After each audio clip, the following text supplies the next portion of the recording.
uzongipholisa Jesu, uzongipholisa manxeba, usule inyembezi kumehlo lilayo.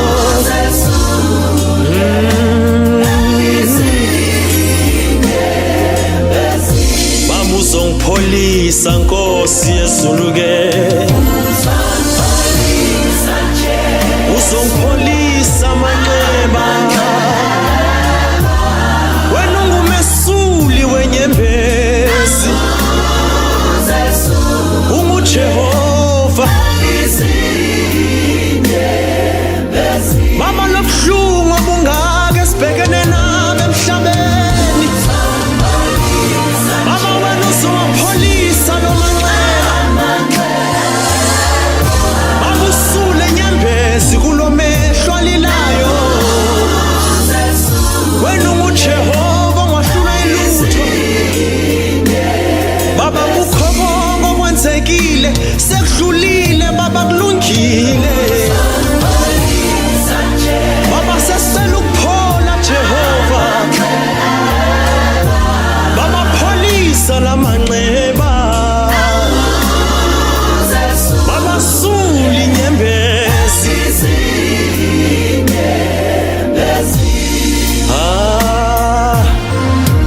Ebuhlungwini endlule kubo Jehova, inxeba phezu kwelinye inxeba baba, kubuhlungu kuyazwela.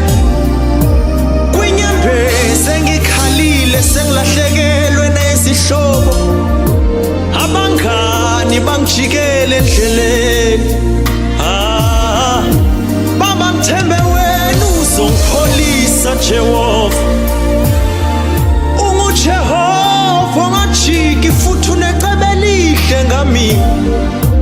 Kukho konke engidlule kuko nginikela yonke imithwalo yami ezandleni zakho,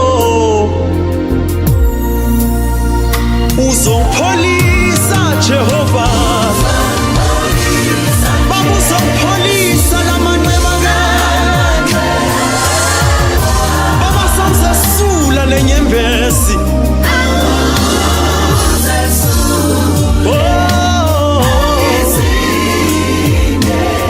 Baba lobuhlungu obungaka esibhekene nabo emhlabeni, sibeka amathemba wethu kuwe. Baba pholisa Jehova Jire, wemesuli wenyembezi kumehlo alilayo.